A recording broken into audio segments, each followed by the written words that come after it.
জটিলতা এখনো কাটেনি। চ্যাম্পিয়ন্স ট্রফির ভেন্যু এবং আয়োজক দেশ নিয়ে আইসিসি সবশেষ বৈঠক চলেছে কেবল 20 মিনিট।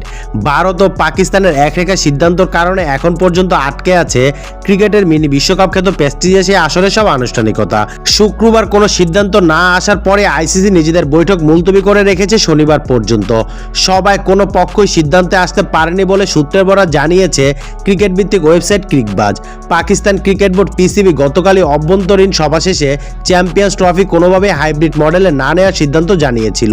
এমনকি ওই মডেলের টুর্নামেন্ট আয়োজন করলে অংশগ্রহণ না করার হুঁশিয়ারিও দিয়েছে পিসিবি সভাপতি মহসিন নাকভি। এরই মাঝে খবর বেরিয়েছে হাইব্রিড মডেল মেনে নেওয়ার ক্ষেত্রে পাল্টা 3টি শর্ত দিয়েছে পাকিস্তান।